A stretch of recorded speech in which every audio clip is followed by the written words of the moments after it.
Pittsburgh Steelers fans, welcome once again to the Behind the Steel Curtain family of podcasts. My name is Bryan Anthony Davis. You could call me Bad, and it is time once again for Tales from 2 a.m. I know it's 9 o'clock Eastern Standard Time, but in our hearts, it's 2 a.m. somewhere. And here's a guy who knows plenty about 2 a.m. It's my good friend, Big Bro Scho. I didn't have a brother growing up, so I've kind of leached onto the Schofields as brothers. So, Rich, how are you, my friend? Hey, I'm doing well, but I think you could have picked, a couple better guys if you really wanted to leech on to have brothers. But I guess we're not too bad because Dave and I, we have our fun. Well, I've been to a ball game with you guys, and I love the brotherly connection that you guys have, and it's something that I've never really had. I've always wanted to, so that's what I was hoping. Then with brother-in-laws, that would be a cool thing, but I've never really gelled with any of my brother-in-laws. They're actually a lot older than I am, and we just never really hung out as much as far as being bonded like brothers. But, I still have respect for plenty of them, though, too. But what I really wanted to talk about today is just hanging out on a week that you don't have a Super Bowl. But it all leads to the Super Bowl. And with the Super Bowl coming up and the Pittsburgh Steelers not in it, a lot of us treat this so much different. And if you don't know what Tales from 2 a.m. is, it's really not about anything. A lot of people think this show is on at 2 a.m. It's not. So if I confuse anybody with the title, I do apologize. Jefferson Hartman helped me come up with this title because on a show with your brother and Jeff, I made them speechless one night. You might have been watching that. I was watching that night. That was hilarious. I actually had one of them laughing so hard they were crying because I was talking about 2 a.m. And that might be a little bit of an embellishment, saying, it was just what could happen at 2 a.m. But now I've been stuck with the label as Mr. 2 a.m. as one of my many nicknames on this family of podcasts, BehindTheSteelCurtain.com. So I'm pretty fine with that as well.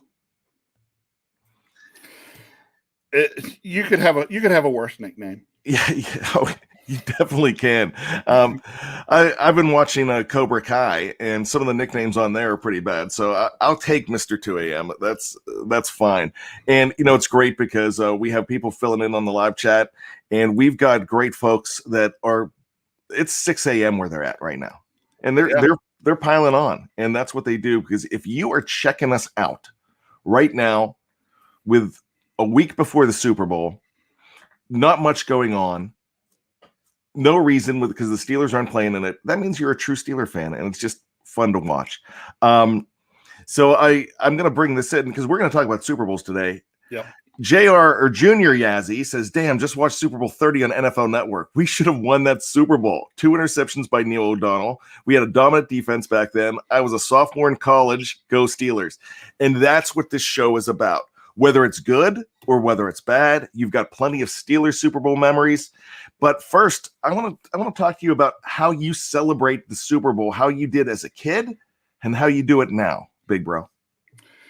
As a kid, as I got older, and when I say older, I mean into the 8, 9 range, where at that point in time I was super into football and super into the Steelers, and that my dad started making a much bigger deal about the Super Bowl. When I was 3 and 4 years old, which would have been the late 70s when the Steelers were winning a lot. We didn't do a whole lot. And at first I look back and I think, man, why didn't we do so much? And I think, well, let's see. When I was 4 years old, my parents, when I was, let me get more specific. When I was 4 years old and 13 days, my parents at that point in time then had an 8-year-old, a 4-year-old, a 1.5-year-old, and Dave was just born.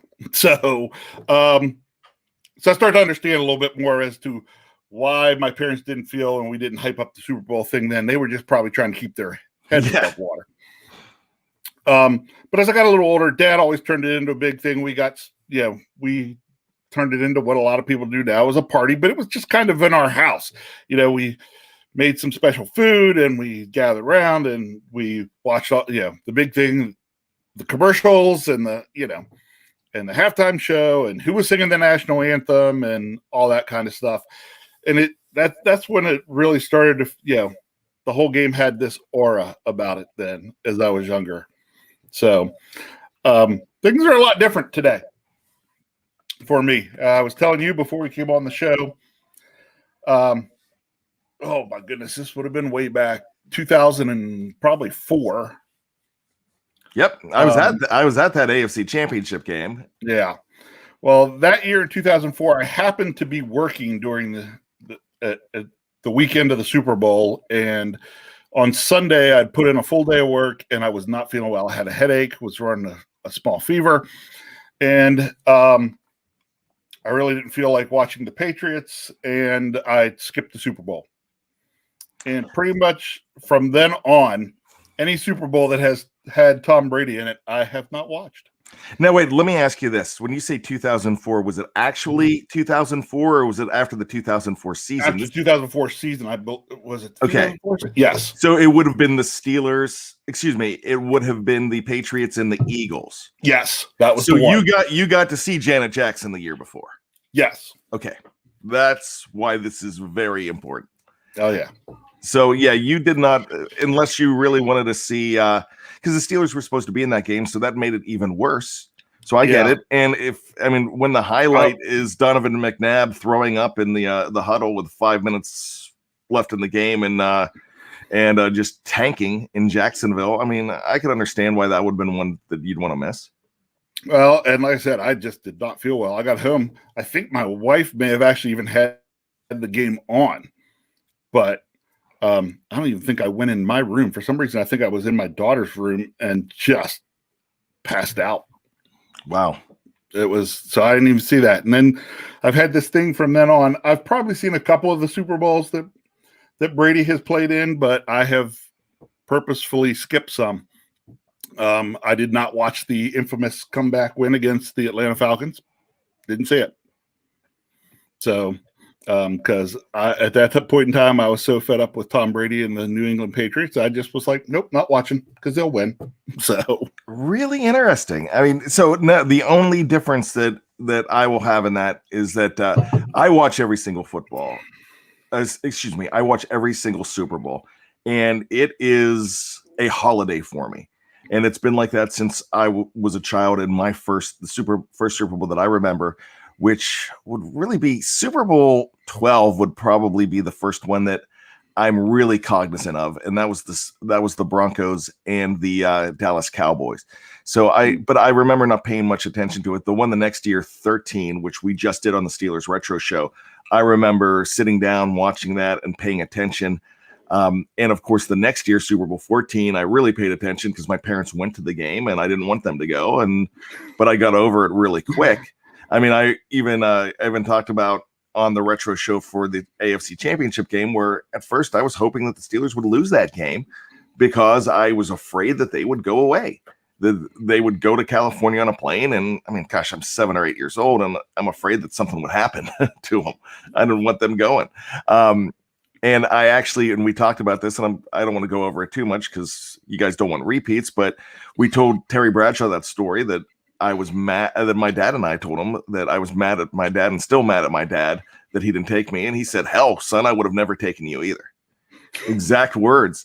And he said, just be glad you still have your dad. And one of my favorite ever interactions with a sports celebrity was those words from Terry Bradshaw.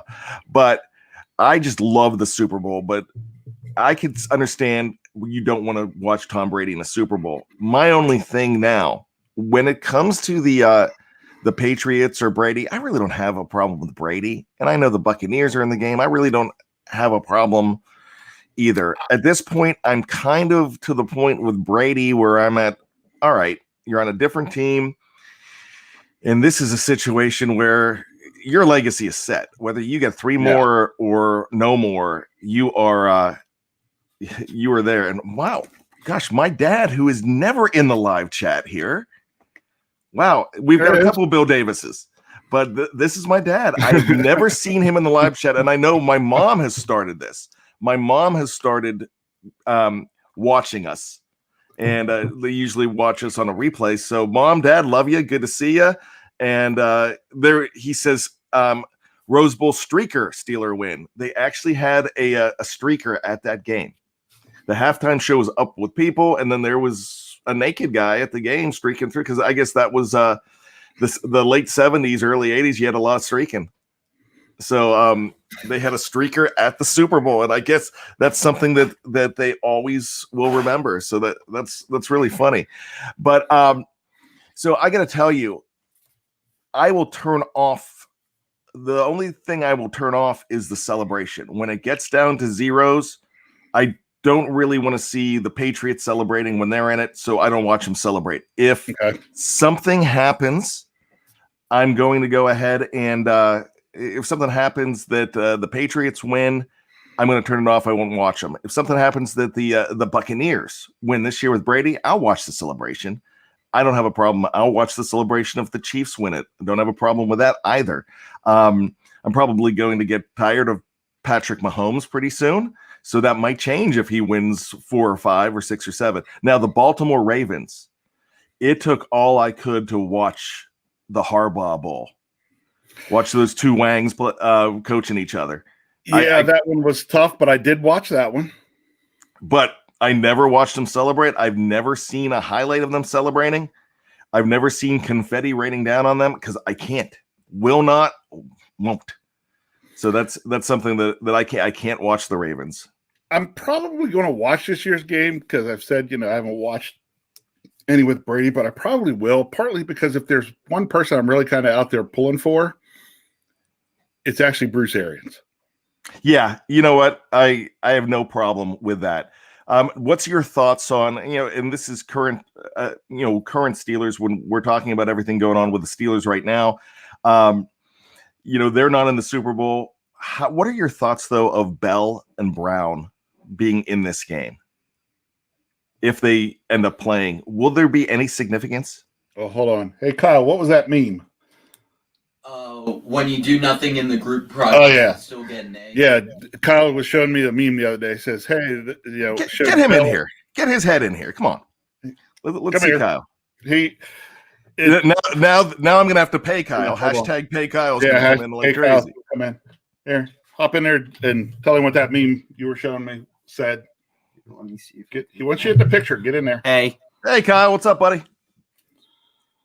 See, this is your different BTSC show. Okay, yeah. I did see that when you, when you get an A+, but you didn't do any of the work of the project. That's really funny. Yep. So that's basically what it is. Is one of them are one of them going to get a ring? Yes. Did they really have any contribution to that ring? No. Who would you rather get the win here? Who would you rather? Does it matter to you whether it's Bell or Brown? I would rather it be Bell. Yeah, I think I'm the same way. And it's great to have your son on the show. We talk about Kyle all the time. Family, great. I want to mention my nephew, Noah Scho, who I took to his first ever game 2 years ago. I took him to see Patrick Mahomes. He's gotten to see the Chiefs live, and it was Patrick Mahomes' second game when he had 6 touchdowns against the Steelers. Speaking of Antonio Brown, that's where Antonio Brown kind of flipped out in that game. After that game, Steelers were trying to come back, and he was freaking, and he didn't show up for work the next day. So it's great to share the Steelers with your family. So he's actually had a chance to see Mahomes play. And that's the game. I remember walking to the game. I'm like, Steelers, this is a young quarterback. Steelers do well against young quarterbacks. We should knock his lights out. Yeah, 6 touchdowns shows how wrong I could actually be. So, so Noah, I love you, buddy. Good to see you. Kyle, great to have you. I know the hashtags are going to be coming up, and now I'm going to have to find a way to pay Kyle. I've offered to give him, pay him some for what he's done, and he's like, nope. He's determined. He says, nope. He says, I want a T-shirt from Uncle Dave. That's what I told him. That's what. He wants a BTSC shirt from his uncle. So we'll see. We will have to get Uncle Dave on that. Snowman says something here, and I am. Oh my gosh. Did I miss this? It was late last night that this came out, actually. Oh. It was later in the evening. Mrs. Rooney did pass yesterday. She was 88. Art II put out a statement. And wow. So let me read this. Rest in peace, Mrs. Pat Rooney, who passed yesterday at the age of 88. Prayers go out to the Rooney family. Snowman gives us $5 in the tip jar. That's given me flashbacks to when Dan Rooney died. And I've told this story before. Have I ever told you about what happened when Dan passed away? I don't know that you have. I was in England, and I was at the Royal Albert Hall watching, of all things, a Rick Astley concert in a private box. Very nice. And I'm listening, and my wife was trying to. My wife found out the news first, and she was trying to keep the news from me. And of course, everybody associates me with the Steelers, just friends and family. And I was on BTSC at the time, but we didn't have the Slack channel. We didn't have everything where I didn't know the news first like we do now with BTSC, because you have guys like your brother, Jeff Hartman, Michael Beck. The minute something comes out, boom. I mean, we know it first right away. So they were trying to keep the news away from me, and then it popped up on my screen, and I found out, and I was just absolutely devastated. Dan Rooney, I have met a lot of Steelers. I've never had the opportunity to meet Dan Rooney. That he was the epitome of a grandpa to me. He was the guy that I just absolutely adored. And when I read his book, and I read everything that he would say about Pat, and my mom's name's Pat too. But when I would everything that about Pat Rooney, she was the matriarch of the Steelers, and she's was a wonderful woman. And to hear these words that she has passed, wow, gosh, that's a gut punch too. So rest in peace to the matriarch of the Steelers at 88, Patricia Rooney, good woman. And that's what you have when you have a family organization. And gosh, that really hurts. So that really set me back for a second here, Dave. Yeah. I mean, Rich, excuse me. That's all right. You just like my mother, can't keep the two of us straight. Oh yeah. So I told you my nephew Noah's in the show. And my mom calls me Noah all the time, and she apologizes. I don't care, Mom. I mean, that's fine. I lived with my grandmother for a period of time. She lived with us. She would call me Anthony all the time because her husband was Anthony, her son was Anthony. So I got Anthony all the time. Hence, I wouldn't be bad without the Anthony. There you go. So I get that. So that's something that moms do. I get it. You were talking about, and I know that Pat Rooney's death will shake the folks in Steeler Nation more than it would in maybe other organizations. Really, I think part of that is because of the people Dan Rooney and Pat Rooney were. They were, I mean, amazing. It wasn't just something they put on for the public as owners, of a sports franchise. They were just generally good people. Dan used to come down to this area a lot, Deep Creek Lake. They have I don't know if the family still has it or not, but they had a vacation home down here. And actually one of my really good friends in college called me one night, was like, "You're never going to guess who was in the store today." I was like, "Who?" He said, "Dan Rooney was in the store." And he said, "I just started chatting him up." He says, "He was so nice." I'm like, "Yeah, that sounds like that just sounds like Dan Rooney. He was so nice." So a stranger's like, "Oh, hey, Dan Rooney, how are things? And what are you doing here?" And he said he just took the time and talked to him for a couple of minutes. And he said it was just a really great interaction.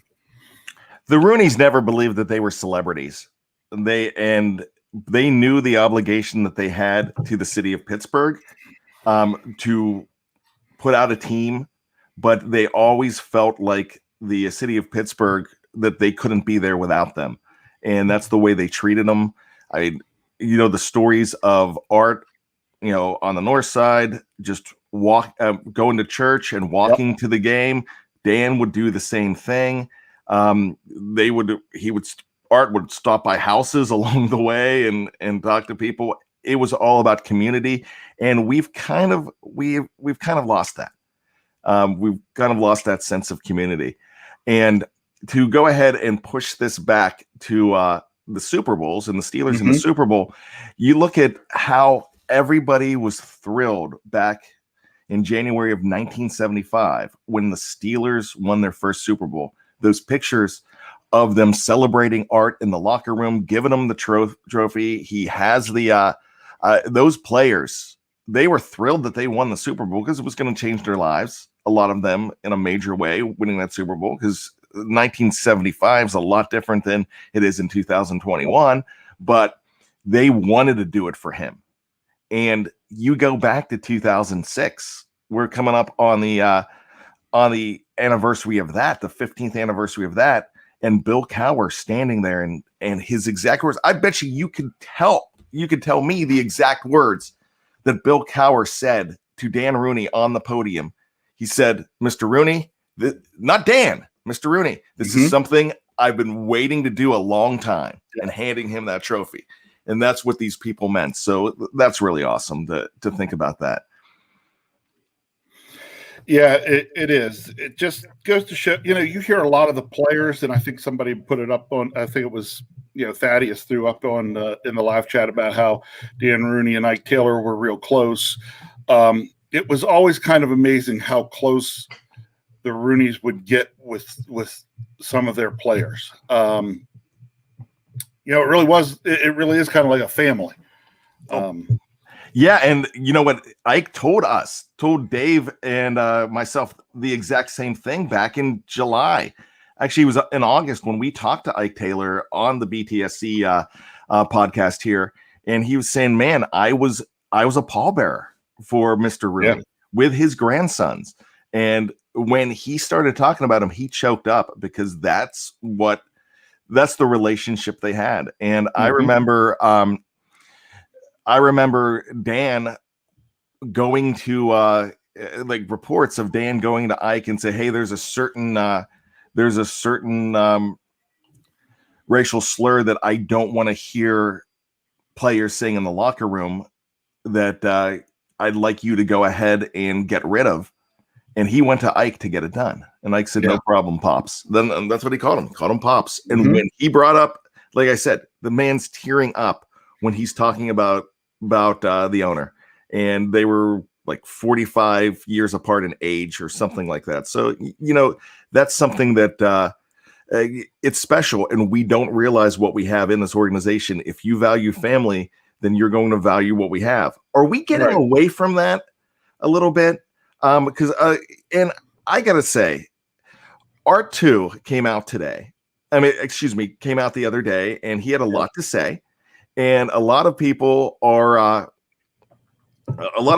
down on what Art has to say, basically because he's not his dad and he's not his grandfather. But I think Art 2 has the same values that his family has. But is it just the way the NFL is changing that we have to get farther away from that family, and not the Rooney family, but that family atmosphere, and that it's becoming more of a corporation? Is that something that you think could possibly happen? I don't know that we'll ever look like some of the other franchises in the NFL. I'm not sure that we'll ever get back to that same family feeling when Art Senior and Dan. And honestly, really, the majority of that, believe it or not, is Dan. Kind of the way they felt and did about the Steelers. I have no issues with Art II. When you were talking there, I was thinking, basically he reminds me of a guy. I think he has the same values as his dad and his granddad, and the way the Rooneys are and the way they run their team and things like that. But I think he's packaged he's in a more modern package. So he does take on to those things. He's a little more willing to talk with the press and put some things out there than his dad was, And I don't necessarily have a problem with that. We're not as used to it. And I think that's why we're getting some of the reaction we're getting from Steeler fans, is because you almost never heard from Dan Rooney. Very seldom did you hear anything from Dan Rooney. We're hearing a little more. We're not used to it. We're like, maybe we shouldn't. Maybe we shouldn't. What's the difference? Why is it changed? He is just up there saying, you know what? Other teams are out there and putting stuff out there. I got to at least do a little bit. He's definitely nothing like, I'll just pick the one that's easy. He's definitely not Jerry Jones. Looking for all that media attention. But he is talking to the media. And I don't have a real problem with it. It's his team. Do what he wants. So I want to bring up Jim Bork here. I'm from the Cape Cod, Massachusetts area. In 2015, I met Art Rooney II at training camp while talking with him. He invited me down to Nantucket when he's there, usually in July, for coffee. Now, that was very nice of him. Haven't taken him up on that offer. Kick myself nowadays.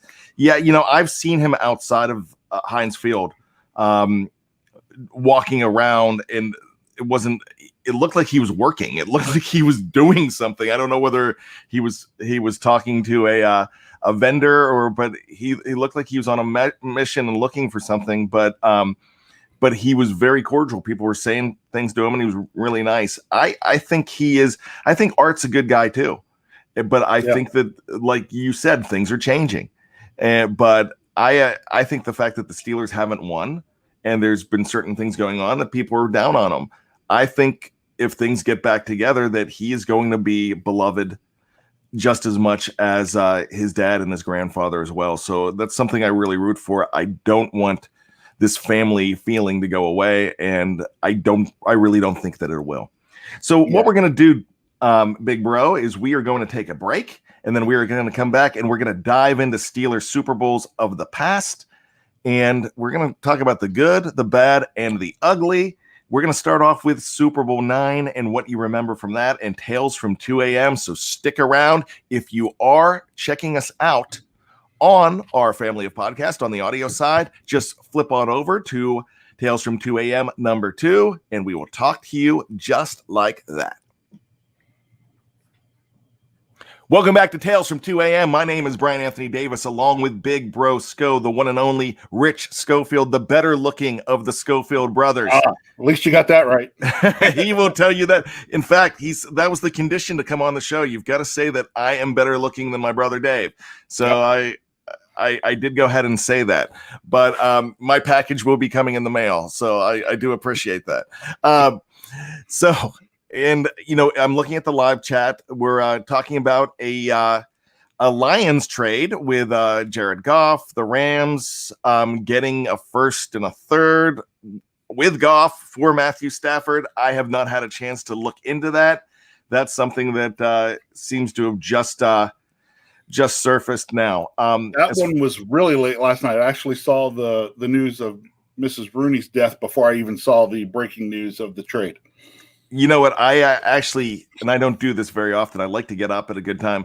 I actually woke up a little later than I usually do on a Sunday, and so I didn't look at a thing. I just opened up my computer, saw Rich's face, and decided to just get going. So John Trent is saying 2 firsts and a third. Wow. I mean, gosh, that's a heck of a trade. Yeah. And so I can't wait to delve into that. So now all Steeler fans, they could stop talking about getting Matthew Stafford. That's not going to happen. Your Steeler quarterback is most likely going to be Ben Roethlisberger. We are going to talk about that ad nauseum on every other podcast. What we're going to talk about here, we're going to talk about Steelers Super Bowls. Now, I have no recollection of the Pittsburgh Steelers Super Bowl IX, but I've read a lot about it. I've watched that game. So I've watched that game. I was not even a year old when that game was played. But you've watched it since, right? Yes, I have. I tell you what, it's so great. I get on McMillanandWife.com. I get on YouTube, and anytime I could watch these games, I know the Steelers put out the DVD set where you could watch them. It's a lot more fun, though, to watch them with Myron and Jack Fleming in the background. So nice to see my brother, you know, is up on Sunday morning and was able to put up there. Yes, I won the gene pool, especially when it comes to the hair. Hey, that's the only genetic lottery that I'm ever going to win. I have hair. Yeah, as compared to Dave, I mean, I'm going to be 50 this year, and I don't even have a bald spot. That's the only thing I'm going to win. Everything else, not good. Well, I always like to tell Dave he has a retreating hairline. It's not receding. I mean, it is in full out retreat. So. So when we talk about Super Bowl IX, I mean, it was a long time coming, and that's why we already talked about the celebration with Mr. Rooney, really enjoying it. The greatest story from that is the Dwight White story, and we will talk about that as well. But before I get into that, this is something that I just found out a few months ago, and I hope my dad is still on the live chat. But he informed me that my grandfather, who we were pretty much estranged from, we did not.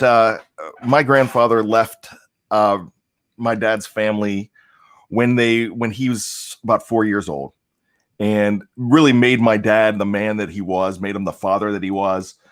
He could have done that same kind of thing and just do his own thing, but that made him so much closer to family and wanting to give his kids what he didn't get.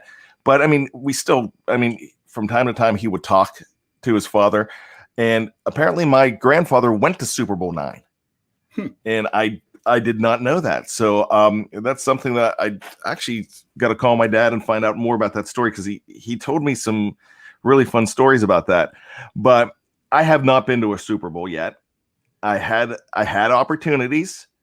I had opportunities during the last one, but I just financially I couldn't go. And like I said, my mom and dad, they went to a game. I'm hoping to go to a Steelers Super Bowl, and I'm hoping that it's a win. So that's really what I want to see. But when we talk about Super Bowl IX, Dwight White, amazing story. He got some kind of flu that week. It was a virus. It was something that he was so sick. He was in the hospital.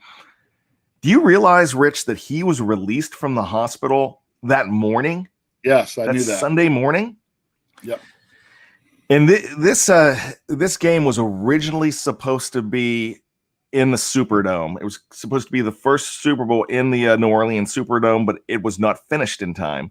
So they had to go back to Tulane Stadium. It was rainy. It was yucky weather. Just really, it wasn't really the Super Bowls that we watch now. Watching that, it was a very dreary game to watch. But when you watch the Steelers, it's great. So Dwight White, he gets out, he shows up, and he starts. And not only does he start, he scores the first ever points for the Pittsburgh Steelers in a Super Bowl. Mm-hmm. Now, granted, I will say he had the rush on.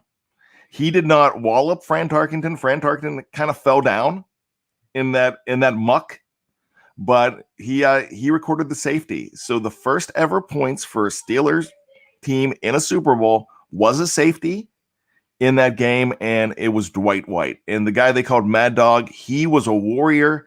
He, like I said, lost 20 pounds that week. Can you imagine losing 20 pounds and then playing in the game? I'm drained after any kind of illness. And we saw it. We saw it in the 2020 season when players came back from COVID. We could mention Vince Williams. We could mention Stephon Tuitt. They weren't the same the week. It took them a couple of weeks to get back into shape after that game. When I say shape, getting their win back and to really have good games. They didn't come and dominate right away. And he had a very good game in that Super Bowl. And the biggest thing was he got that safety. That was in the second quarter of the game. And the score at halftime was Steelers 2, Vikings 0. Yeah. That is the lowest score in Super Bowl history, unless that has changed in the last couple of years. But I remember being a stat about 5 years ago. Yeah. And if you asked the Steelers on that team, they would have been willing to just, have the game end right there. As long as they were ahead 2-0, they were willing to take that score home. Yep. That's a 2 a.m. score. And that's a 2 a.m. victory. Yep. Super Bowls, the Steelers have had some 2 a.m. victories in the Super Bowl. and that is one of them. You're not proud of it, but you're proud of it. You take it. It's a victory. So if you don't understand what 2 a.m. is when you're at the bar, go ahead and look at my November 14th, 2019 Steelers preview with Dave and with Jeff. That will explain everything right there. But with that being said, great game. Franco went nuts in that game. Yeah. He had 158 yards. The defense was stifling. In fact, Dwight White even had a tip on a ball that Joe Green intercepted. So he actually tipped a ball up in the air as well. And the score ended up 16-6. How did the Vikings get their 6 points? It was on a touchdown, but they missed the extra point. How did they score the touchdown? It was a blocked punt. Blocked punt, correct. So the Steelers defense gave up 0 points in that game. Wow. Not even a field goal. That is, and they were so dominating. Man, I would have loved to have seen the Super Bowl rematch between the Vikings and the Steelers. What could have been 2 years later. Yeah. And that's when they talk about the 1976 season where the Steelers defense was at its finest. You just had in that AFC Championship game, you had Rocky and Franco out. They just could not get it together. I mean, that really could have been we really should be talking about 5 Super Bowls in the 1970s. That would have been absolutely incredible. I would have loved, I think they would have beaten that team again because that's how good that defense was. But we're never going to be able to talk about it. But what an awesome Super Bowl. I love watching that. If you haven't had a chance to watch that, go ahead and watch these games online. So much fun. The next game, I call it the Jack Lambert Super Bowl. And we have a fella on BTSC. It's our coach. We've got a resident coach, the one KT, Kevin Smith, who, when he first started showing up at BTSC, when he first started writing, he would be, what was his name, Big Bro? Cliff Harris is still a punk. I love that name. Yep. Then we would call him Chizap because in the online when we were communicating with each other, we would call him Chizap because that was a mouthful to say. And now that he's writing more and he's on podcast, he's using his name. But Cliff Harris is still a punk. Now, Cliff Harris, number 43 for the Dallas Cowboys, was a very good player, but he was being ornery. He was being a jerk in this game. And Roy Girella, and I've talked about this on the Retro Show the last couple of weeks. Roy Girella, God bless him, number 10, the place kicker for a lot of years for the Pittsburgh Steelers. Probably one of the worst Steelers in a Super Bowl of all time. In fact, the 1979 season, he was 12 from 28 as a place kicker, and he was still our kicker. And they went to the Super Bowl that year again. But he was actually not the 79 season, the 78 season, because he didn't play in the 79 season. So in 78, I mean, he was just really, he had a strong enough leg, but he was just not accurate. So he missed probably about 3 field goals. And this was right before the end of the first half. He misses a field goal. Cliff Harris comes up to him, grabs him, and pats him on the helmet. Man, did that tick off Jack Lambert. What did Jack Lambert do, Big Bro? Just drilled him. He basically body slammed the guy. Would you agree that if that would have happened now, he's completely out of the game? Oh, if that were today, yeah, he's ejected. He wasn't. A lot of people thought he should have been ejected. I'm watching. I'm like, yeah, they should have ejected Jack Lambert, but they didn't. Jack Lambert basically went in the locker room and said, we're better than this team. He went crazy. He comes back. He ends up having 14 tackles in that game. He could have been the Super Bowl MVP of the game and would have been if it wasn't for Lynn Swann and his spectacular catches. Correct. And I want to talk about Jack Lambert real quick. I have had the opportunity to meet some athletes over the years, just as luck, and I've met some Steeler legends. I've had the opportunity to meet Joe Green and Franco Harris, and I just talked about meeting Terry Bradshaw. One of my favorites was meeting Jack Lambert. And do you remember when you would see him on the sidelines, he would sit on his helmet? Yep. And he looked imposing sitting on a helmet. And he had that same look. So we were at the mall in Hagerstown, the Valley Mall in Hagerstown. And I had a buddy that would, one of the reasons I got to meet these guys is he would go to the autograph signings in Chantilly. He was a vendor. He was from up your way, actually. And what he would do, he would ask me to go along and I would help out. In fact, I drove Frenchie Fuqua to the airport one year. I had a chance to, my dad and I got to drive Veron Haynes after one of these type of autograph signings. And I would be backstage with them. And it would be one of those things. Hey, here's a bunch of balls. Can you take these over?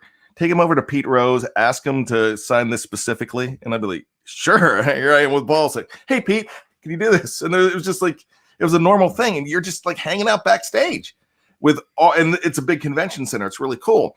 But so we went to the Valley Mall and he had a regular autograph signing with these guys. And we were in an old Dollar Tree and it was the night before the event. And Ryan Clark was going to be there the next day. James Harrison was supposed to be there and Mike Merriweather. James didn't show up. This was right after the Super Bowl 43 victory. And so we're there. And my buddy Bob said to us, hey, let's go head back. Jack Lambert's going to meet everybody. So we had a chance to go back. Here's Jack Lambert. And this is 5:00 in the afternoon. He is, and this is an abandoned, this was a Dollar Tree that was not being used. So all the shelves are there and there's just boxes all around. And here he is sitting on a little stool. It looked like 1975 all over again, the way he's sitting on the stool and he's just sitting down. He's drinking a beer and he's smoking a cigarette and he's just holding court. And that day, something really unfortunate happened in upstate New York. I believe it was at an IBM, an employee shot up.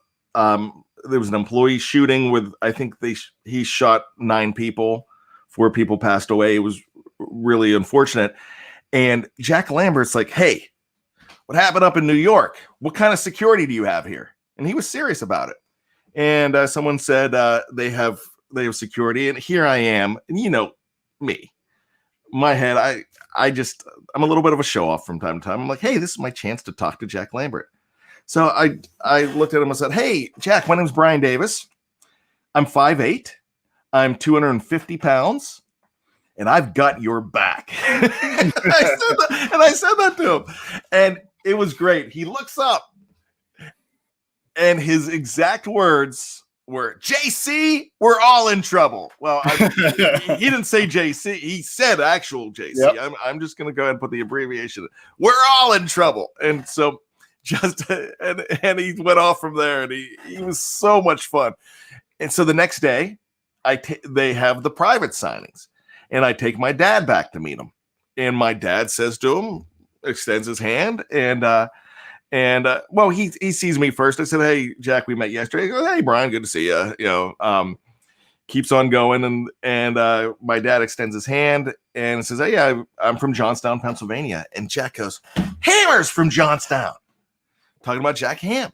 He goes, that's awesome. And he called my dad Mr. Davis. And he was so he talked to my dad. And he was so cordial. There's a long line. And it was just great just to see this guy. But the legend of this guy being the ornery guy, you could see him knocking out Cliff Harris. I would have loved to talk to him about knocking out Cliff Harris, like knocking him down. Cliff Harris is in the Hall of Fame as of last year. He hasn't officially been inducted, just like Donnie Shell hasn't been officially inducted, but really cool. He's still a punk. Yeah, he is still a punk because of that. And we will in Pittsburgh. We will never forget it. But a lot of people remember that actual play as when the Steelers got their heads out of their butts in that game. Yeah. And they really did. And they came back. If Harris doesn't do that, I don't know if the Steelers win that game. I kind of fired them up. Yeah. And, they shouldn't need that. But it was like, that's really when Jack Lambert, really, to me, he's a co-MVP of that game. And there's a lot of co-MVPs of that game, too, like LC Greenwood, who they're not official because we weren't officially recording sacks, but he had what would have been 4 official sacks in that game if they would have counted them. What Lynn Swann did in that game was absolutely amazing, with the catch that we see all the time as one of the best plays in Super Bowl history, with on his knees but he had another spectacular catch in that game too. So a lot of great MVPs. The one story though about that game that a lot of people don't know, who closed out that game at quarterback for the Steelers? Yeah, I don't know. I believe it was Terry Hanratty, because Bradshaw was knocked out on that final touchdown pass. Yeah. He threw a touchdown pass to Swann, and he got knocked out, and he was out of the game. In fact, when he came to in the locker room, his question was, "Did we win?" So I love it. Yes, Jerry, we won. Okay, yeah, Bradshaw didn't really know. He just got knocked out. So those are 2 Super Bowls. The third Super Bowl that I'm going to talk about, and as I look as time's rolling through, Super Bowl 13. Were you able to watch this game at the time? Because I would have been about 7. So you're about 2 years younger than I am. So you might not really remember that game as well. But Super Bowl 13, we just did this on the Retro Show. You can check it out as of this morning. It debuted. Actually, yesterday morning it debuted on the network. Tony and I talk about fantastic game. Please listen to that show. It's one of the truly great Super Bowls. It really is, and it holds up. But that's the game where the Steelers were absolutely incredible. That's the game where Hollywood Henderson said that Bradshaw could not spell cat if you supplied the C and the A. Yeah. And Hollywood Henderson was actually, and he admits this in his book, if you ever get a chance to read his book, read it. It is a great book. He has 2 now. I didn't get to read the second one because he had great redemption, but he had lots of problems with drugs. He's been clean for over 30 years, won the lottery, and is doing nothing but helping people.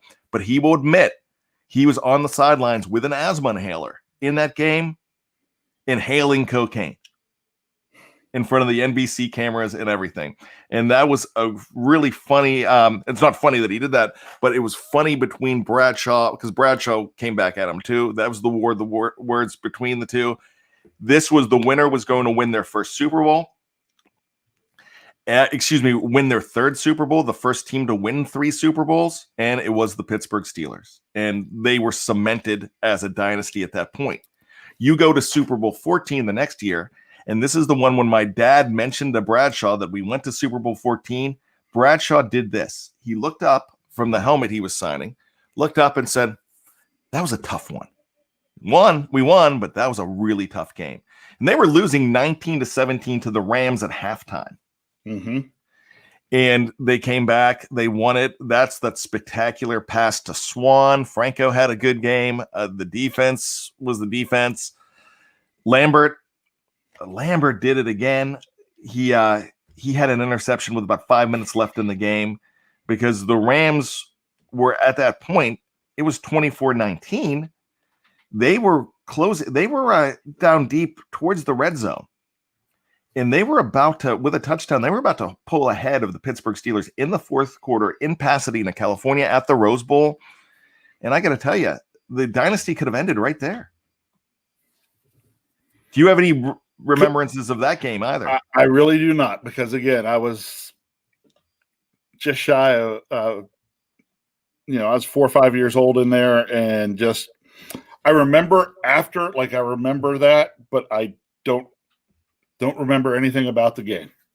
I may have watched that game, but I don't remember anything if I did. Let's talk about Super Bowl 30 then. I know you have remembrances of this game.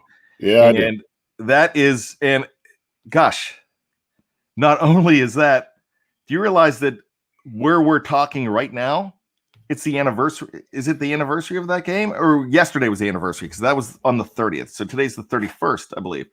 So yesterday was the anniversary of that game. That game happened in 1996. So, gosh, 25 years ago yesterday, that game happens.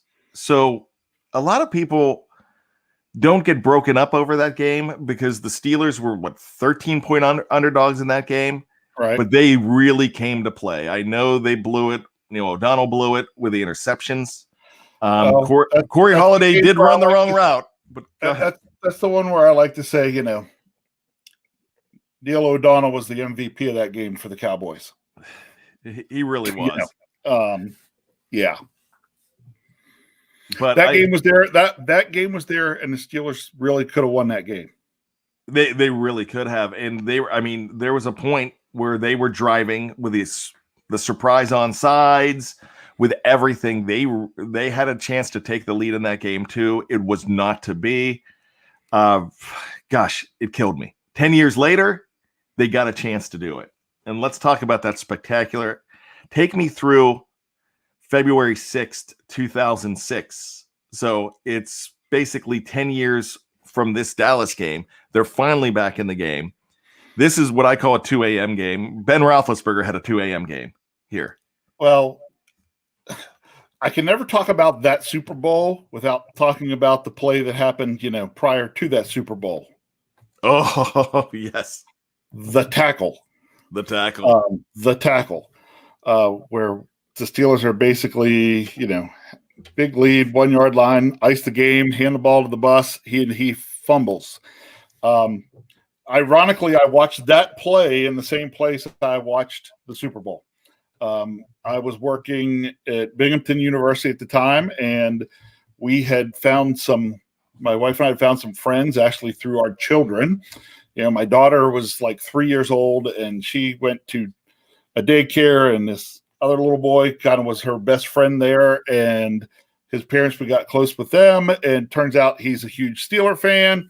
So we're over at their house watching that game, and he and I about went nuts when Bettis fumbled that ball. And don't ask me how Ben Roethlisberger ever made that tackle, but he does. So when they win that game, then he and I are going nuts. And he's like, you've got to come back here for the Super Bowl. You have to come back here for the Super Bowl. We won this game. You have to come back here for the Super Bowl. So we are back watching the Super Bowl. And the funny thing there was he had a whole bunch of people over. And halftime happened. And for the second half of the game, the only people there watching the game was me and Paul, just the two of us. Everybody else cleared out at halftime. We sat and watched the game. Oh, I love that game. The immaculate tackle. Ezra's right. I don't know if I'd call it immaculate. I'd almost call it a miracle tackle. But you got to give an assist to Mrs. Nick Harper. Nick Harper's the guy who picked it up. Yep. A lot of people don't remember this. There was a domestic dispute the night before, and terrible that there was a domestic dispute. She stabs him with a kitchen knife in the leg or the thigh. He's okay to play, but it kind of makes me wonder if he doesn't have a wound from maybe about 12 to 16 hours before.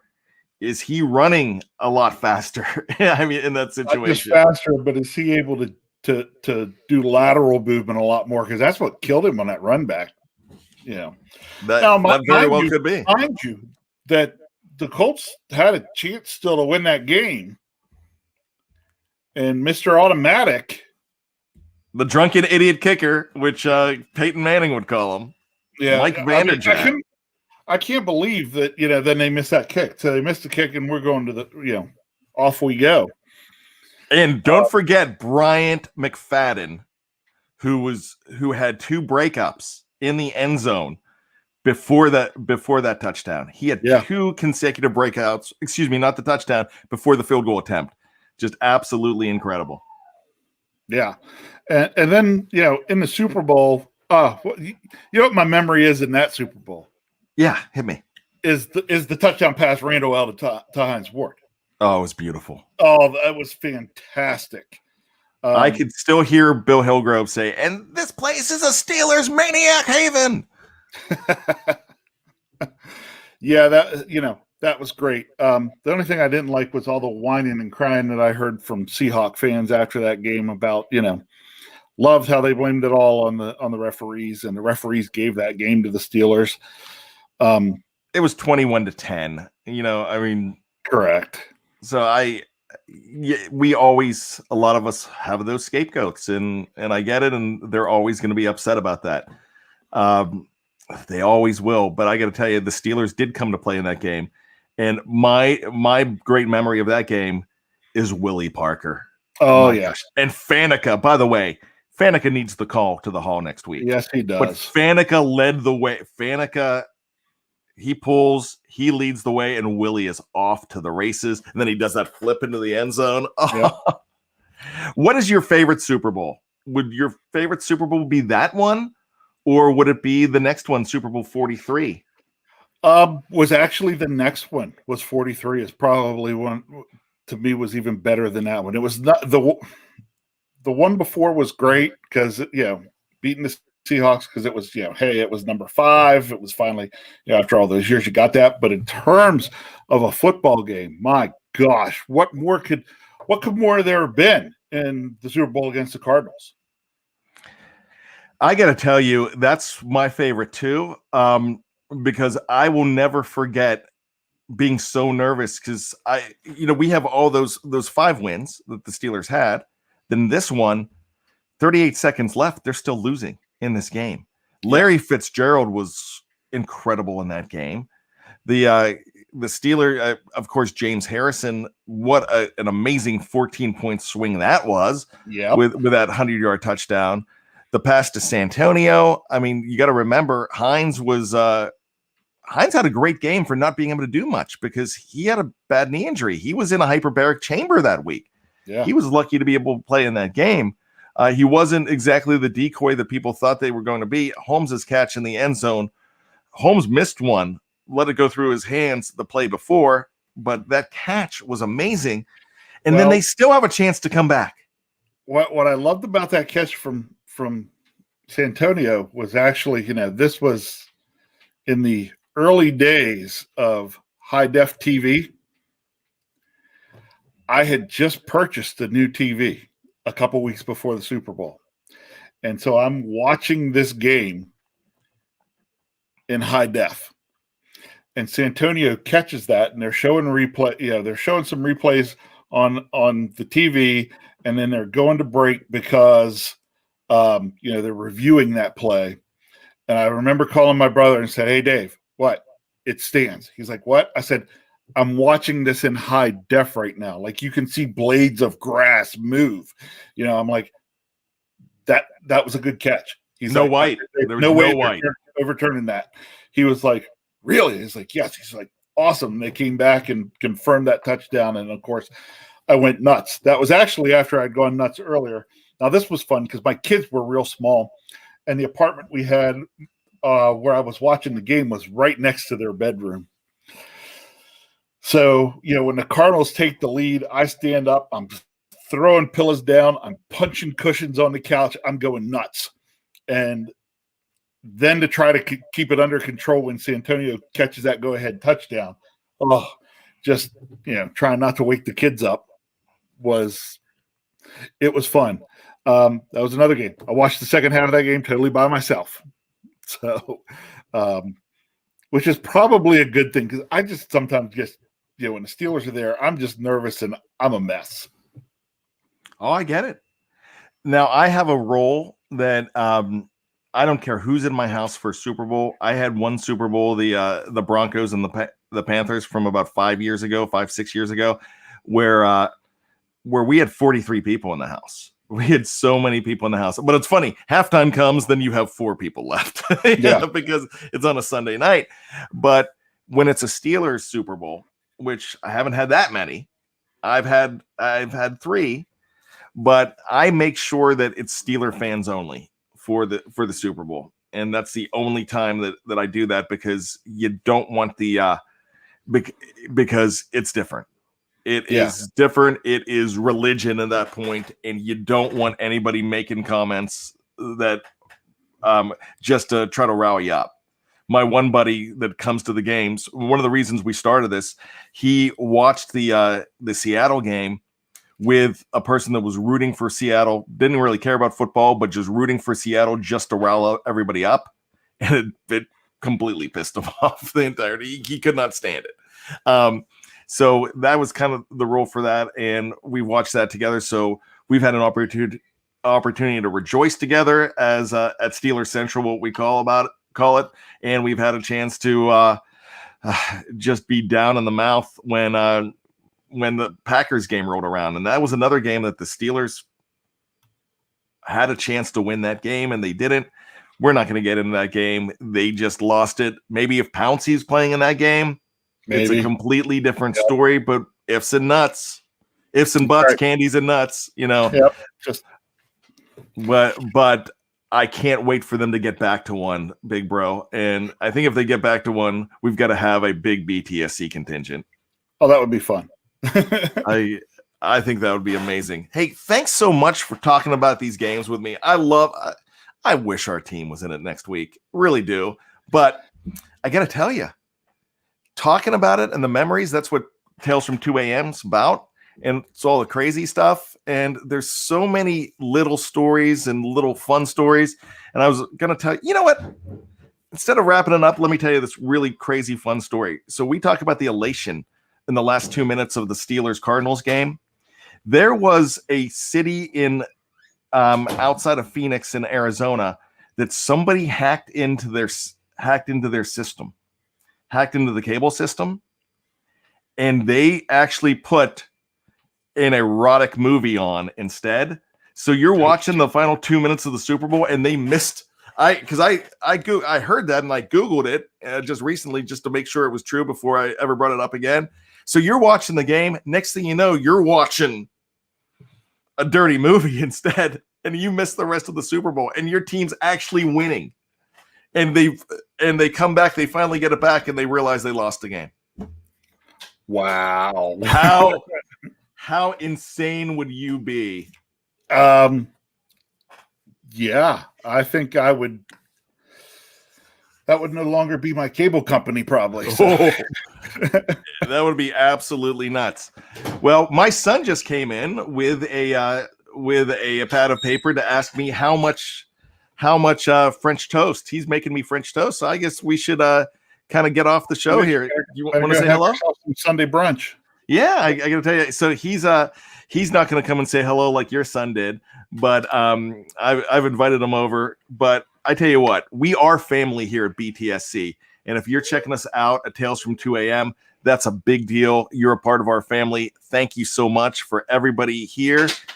We appreciate you. So with that being said, Big Bro Scho, can't wait to have you back on the show. We're going to have fun Steeler memories all throughout the off season. You got to be back. Oh, I'll do my best to come back on at some point.